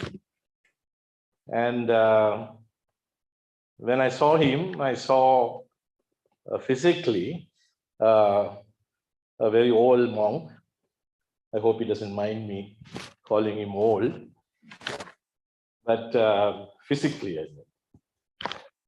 And I didn't expect a very strong delivery as such, so I got a little bit closer so that I can hear him. But then he took the mic and he started delivering his sermon, and I was amazed. I knew that he was 94, but he was speaking like a monk half his age. The voice was strong, firm, and the speech, the sermon itself was full of examples. It was easy to follow. And it was not a short speech by any means. But he also understood, he was mindful of the fact that it was not a short speech. So he introduced humor in the midst of the speech so that he could capture the imagination of the listeners as well as ensure the attention span of those who are listening to him. So that's another skill that the most venerable Gururatna Thero has, his oratorical skills, the communication ability.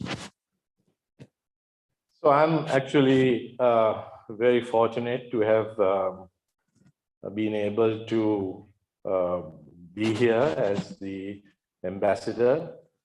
I have another 2 years till I complete my tenure. And this is the second time that I have visited the West Virginia Bhavana Center. And the third time that I have met the Most Venerable Gunaratna Thero. And it won't be the last, I can assure you. I hope to come back and spend his birthday next year as well with him. And I'm sure there'll be another book that he will release next year. I have no doubt about that. But in conclusion, thank you very much, sir, for your contribution. We appreciate this very much. We are honored by you. The dedication that you have shown in your work has been honor to us as Sri Lanka. This morning, before I came, I spoke to His Excellency, the President, Ranil Wickremesinghe, and I told him that I was visiting the West Virginia Bhavana Center, and he wanted me to convey his best wishes to you, Most Venerable Gunaratna Thero. So I bring with me also the personal well wishes of the President of Sri Lanka. We as Sri Lankans, we're very proud of you, and we wish you very good health, and we wish you a continued service in propagating the wisdom and the teachings of the Buddha and the Dhamma. Thank you very much.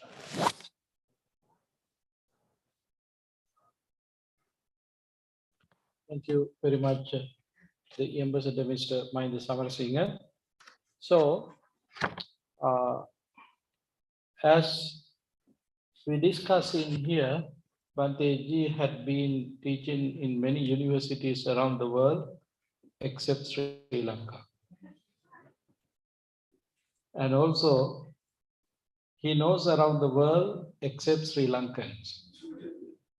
Sri Lankan doesn't know much about him because Sri Lankan doesn't interest to practice Dhamma, listen to Dhamma. They like political things.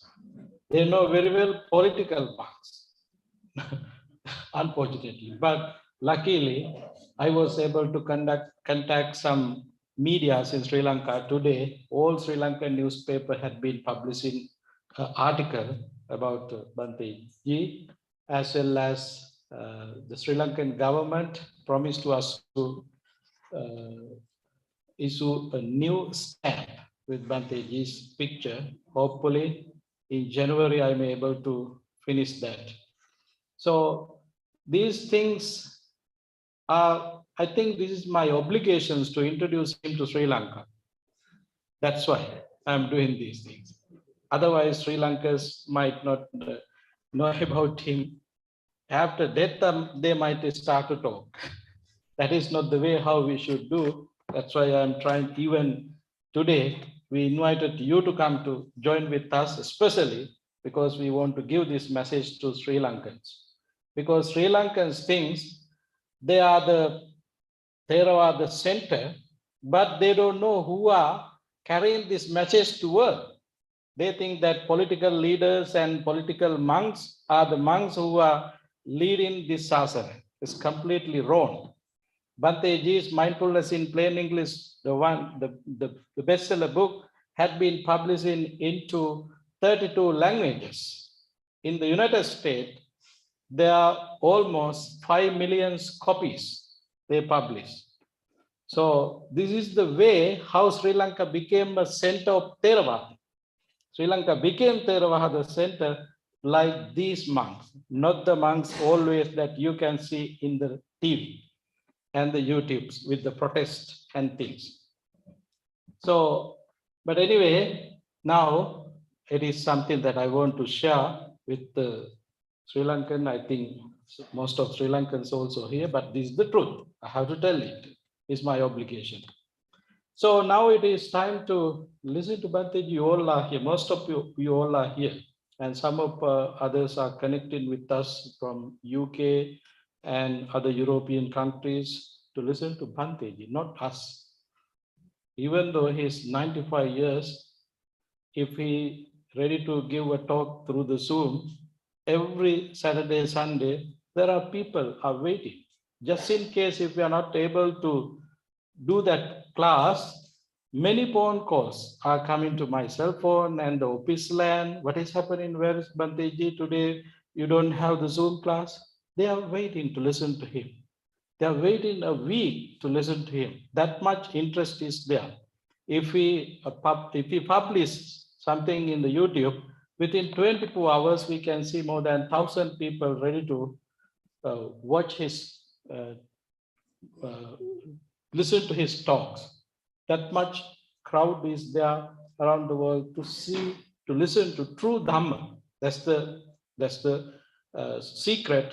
That's the important part that they are willing to listen to true Dhamma.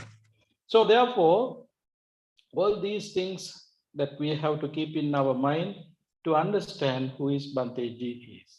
So now it is time to listen to him, even though time has been running, flying, not running actually, flying, but it is time to listen to Bhanteji about his new publication. Yeah, that's right. Yeah.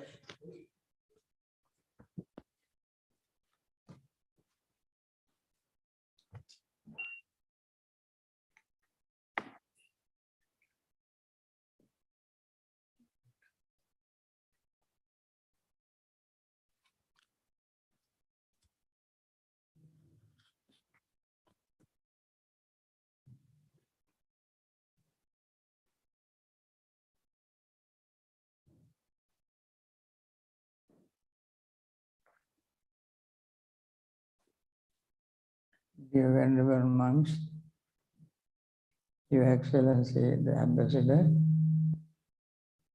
and dear friends, I think my doctor also is there.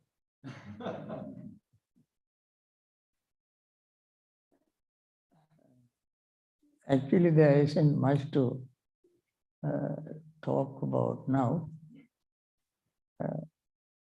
You have heard a lot about me. Some of them are true, some of them are not true. But everybody agreed that I am old. That is the truth that everybody knows. Yes.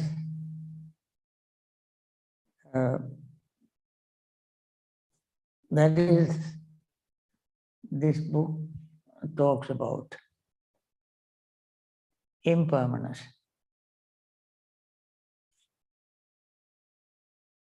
Nobody likes to hear that. Even though we live impermanent life, experiencing impermanence, when we want to talk about, people fall asleep and look at me and say, yes, since Bhanteji is so old, what else can he talk about except impermanence?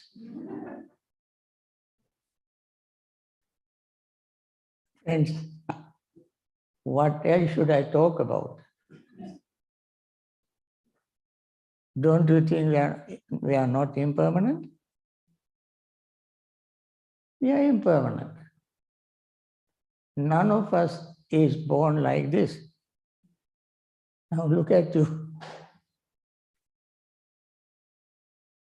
somebody who has not seen me for 20, 30 years suddenly see me and ask me, Bhante, what happened? Have you seen a doctor?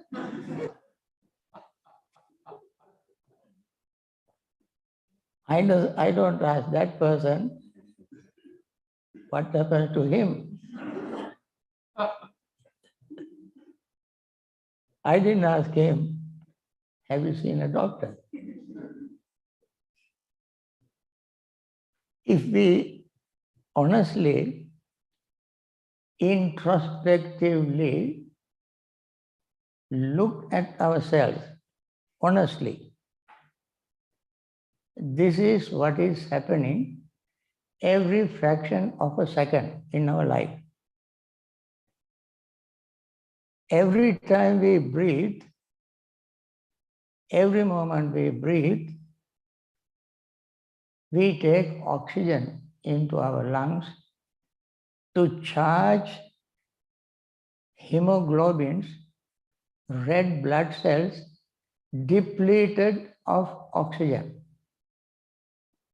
Oxygen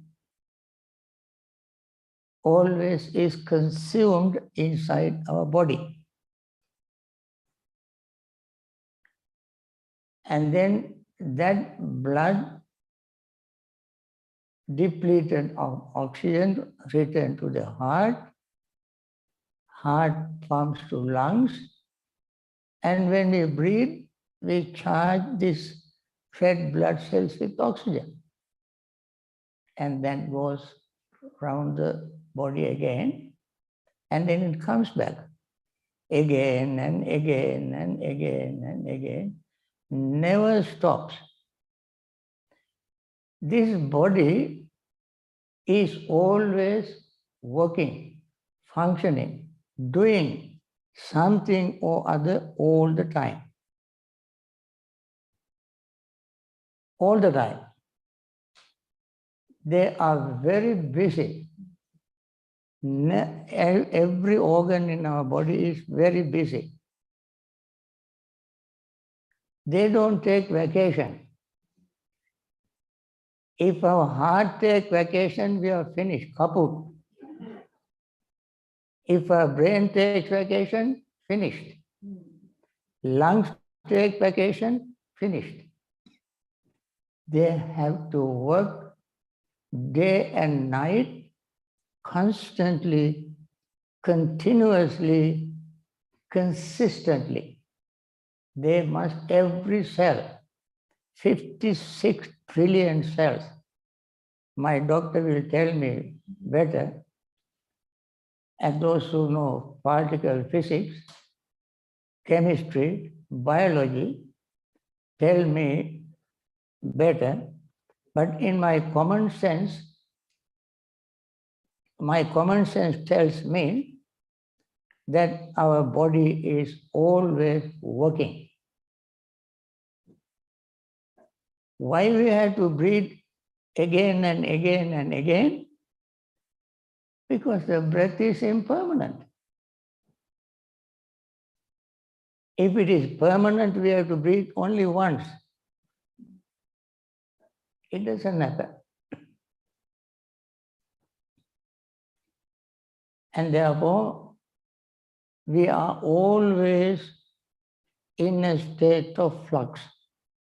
Our body, our feelings, our perceptions, thought and consciousness, all are in a state of flux. If you snap your finger, all of them work and all of them disappear. Friends, nothing disappears, nothing that exists disappears. What comes into exist disappears. Ahutva sambhoti hutva pativeti. Something that does not exist comes into exist, and what came to exist disappears. What comes to exist disappears. Not what is fixed Not what exists disappears, but what comes into existence, that thing disappears. Feeling comes to existence, then it disappears. Perception comes to existence, it disappears. Consciousness comes to existence, it disappears. Contact comes to existence, it disappears. What comes to existence, that disappears. Think about it. All the time it is happening. There is no magic that can stop this process, this continuous flux. No way. All the science, technology cannot stop this natural process. What can we do?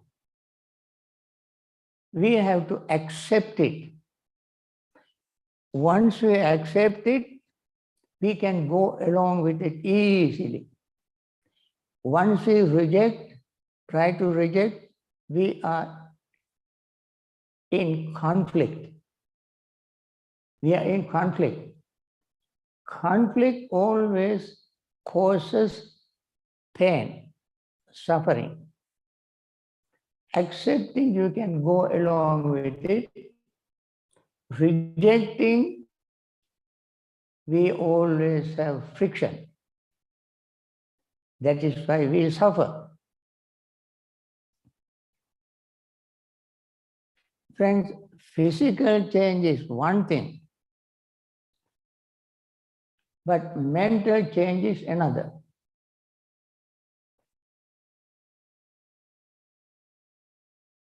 If we understand physical change and keep the mind steady, we will not be hit by two darts. When the body changes, and body becomes ill, weak, and at the same time we become depressed, disappointed, upset with the changing of our body, then we have two types of darts, two darts, one physical, one mental. Therefore, we have to be very wise, mindful, not to reject the reality. You know, one day, is the truth. Whether the Buddhas come into existence or not, this established reality, this law of reality, this truth, this element of reality exists. Accepting this element of reality, law of reality, gives us a great pleasure. Knowing the truth gives us pleasure. One day, Alavaka demon, Buddha visited Alavaka's mansion when he was away. His wives were there. Buddha sat down with them and talking to them. Then Alavaka came. Alavaka was very upset with the Buddha for talking with his wife when he was away. Who doesn't get upset? When he got upset, he ordered the Buddha to get out. He got out. Then he asked him to come in. He came in. Second time he asked him to get out. He got out. Third time he asked him, so he did 3 times. Fourth time the demon said, get out. Buddha said, I am not going to get out. If you don't get out, I catch you by your legs and throw out across the river. He said, Mr. Demon, Mr. Alavaka, there is no one on in this world among human, divine, and devils, who can catch me by my legs and feet and throw across the river? But if you have questions, ask me. He asked him very wonderful question. He asked him in Pali. I don't want to say all in Pali, but one sentence I want to say. Kingsu have sadhu tarang rasana. What is the tastiest of all the taste in the world? What is the sweetest of all the sweets in the world? Buddha said, Satyam have sadhu tarang rasana. The taste of truth is the tastiest of all the taste in the world. Taste of truth is the tastiest of all the taste in the world. Taste is the sweetest thing. I mean, the truth is the sweetest thing. But is that what you have heard? No, truth is bitter. But somebody who is wise, intelligent, full of mindfulness, taste of truth is the sweetest in the world. Sweetest taste.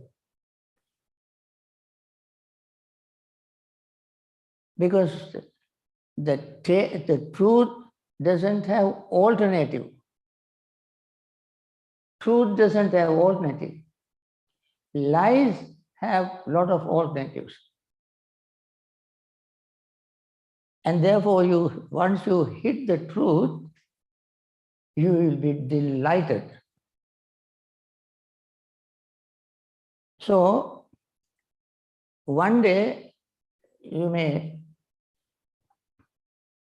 not, this moment you may not agree with me, but one day, when you practice Dhamma, practice meditation, come to a stage and realize the truth of impermanence, you will be delighted. You know, ordinary people and those who have come to a certain level of spiritual maturity, both of them see the same thing. And an ordinary person sees impermanence, at least intellectually, and then sometimes he accepts it, but that person gets even more upset, because what is impermanence is unsatisfactory. Yadanichan tan dukkham, what is impermanent is suffering. But somebody who has reached certain level of spiritual development, when that person sees impermanence, that person is delighted. See the attitude of these two people. One becomes unhappy, has suffering by seeing impermanence. Other becomes happy, delighted, and full of joy when that person sees impermanence. That is why, as you heard one of these speakers mention it, yato yato sammasati kandanam udayabhyam labati piti pamojjam amatantang vijanatan. Whenever somebody sees rising and falling of all conditioned things, that person will become full of joy and labati piti pamojjam. Piti means joy, pamojjam means tranquility. In that person's mind arises joy and tranquility. Why? The person sees the truth. Other person doesn't see the Other person sees the same thing, but the mind is so confused, the mind doesn't penetrate the reality. Therefore, that person suffers. So, friends, impermanence is something that we all are born with. We all are born with one-way ticket, not return ticket, going in one direction. Never go back 1 second, never return even for 1 inch back. You move on and on until finally everything ceases. Friends, this is not the best time for me to talk. My best time is in the morning. Towards evening, my energy goes down. And therefore, you already have heard a lot of beautiful speeches, and you may be already tired. If I continue my talk, I can easily put you all to sleep. And therefore, I don't want to do that. Thank you very much for coming and participating in this wonderful ceremony. I never wanted to celebrate my birthday. I am allergic to birthdays. When I was 75, they organized my birthday. That day nobody would come because there were about 2 feet of snow. When I was 80, somebody organized, I think, this Bhante Rahula, he wrote even a book on my birthday. That day I was in the hospital. He brought the book to the hospital. When I was 85, there was another monk who organized my birthday. That day I had a heart attack. And I was in John Hopkins Hospital. 85. 90, I asked nobody to come because I thought 90, I would die.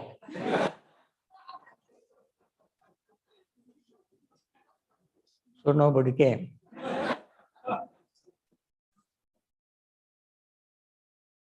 And this time, he organized this. I did not know. He said there will be some monks. We are organizing dana. I said, okay, dana is all right to give dana to monks. But he has contacted so many people, even organized some monks in Europe. This morning I had a conference, Zoom conference with the European monks.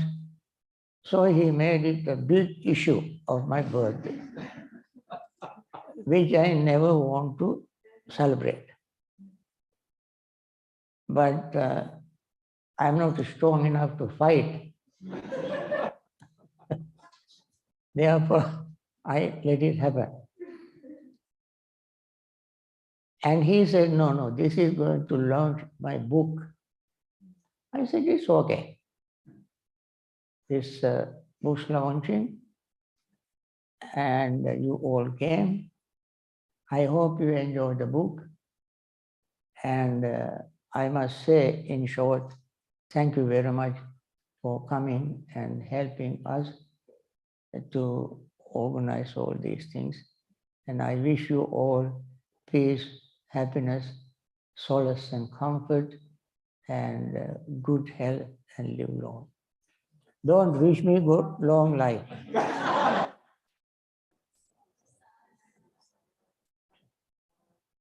Wish me good health, but don't wish me long life.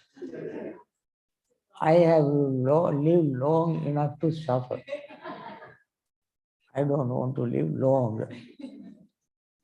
but I cannot stop it. I live as long as I live. Thank you.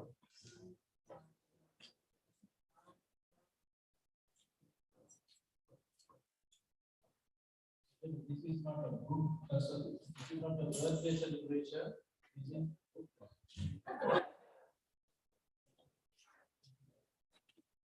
Also, I would like to invite you all to join with us next year. There will be another group. Depending on resolution is training. Following year also. Until 2035, there would be some books. Okay. Anyway, there's another opportunities here. A nun came from California, all the way from California, to meet Bhante Ji and get some blessings from him. She was asking a Pali name from Bhante Ji. In long time she was asking, but I thought today is the best day to get a Pali name from Bhante Ji. He had been given Pali names for many people around the world, but I think this nun is one of the luckiest person because she is receiving a Pali name on his 95th birthday. So, Dr. Elizabeth Beach Lin Wo, she is going to receive a Pali name from Bhante Ji in appreciation for her dedications to the practice of Dhamma and commitment to helping the poor around the world. It is certified that Dr. Elizabeth Beach Lin Wo received the Pali name Sujata, well born. Signing here, Agamaha Pandita Venerable Dr. Hene Polagunaratana, the Chief Monk of the North America.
Thank you very much.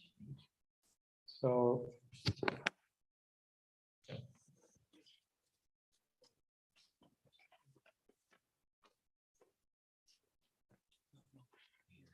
People talking.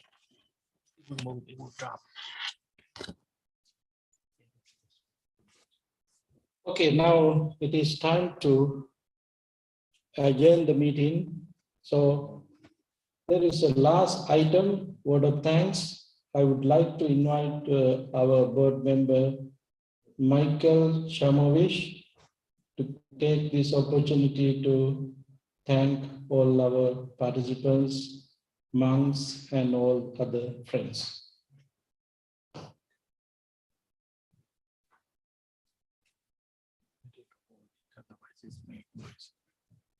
Thank you.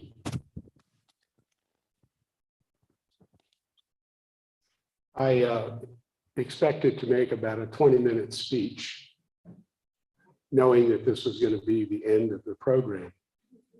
But Bhante and I agreed that I could speak as long as the words were on this card.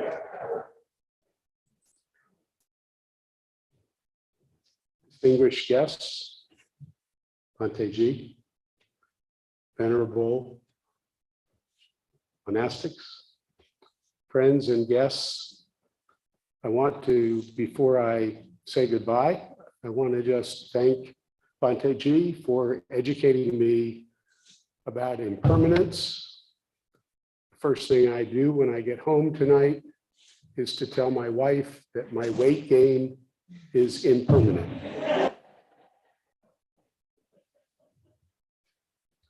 I do wish to thank everyone for attending in person as well as virtually, and appreciate very much your support on behalf of the Board of Directors of Bhavana Society. Thank you very much for coming. So then we will meet again, another book launching next year, December 7th. You all are warmly welcome, as the ambassador already promised. Yes, you all are welcome. Thank you very much. You can go to Sangha Hall and enjoy with tea or coffee. Thank you.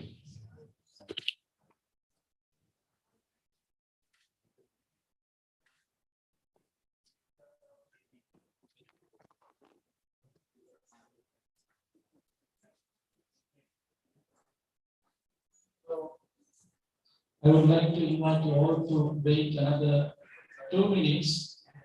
So please wait another 2 minutes. All the monks going to chant blessing upon you all, and especially blessing upon Shakti Ji.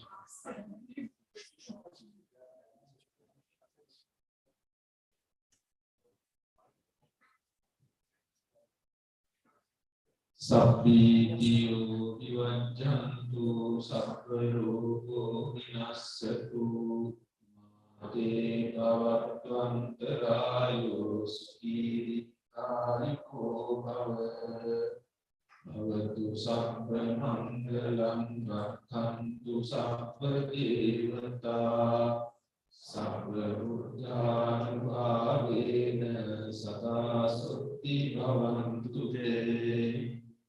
Bhavatu sabba mangalam rakhantu sabba devata sabba dhammanubhavena sada sutti bhavantu te. Bhavatu sabba mangalam rakhantu sabba devata sabba sanghanubhavena Sutti bhavantu te. Akasattha ca bhummatta deva naga mahita punyantang anumoditva chirang rakhantu sasanam.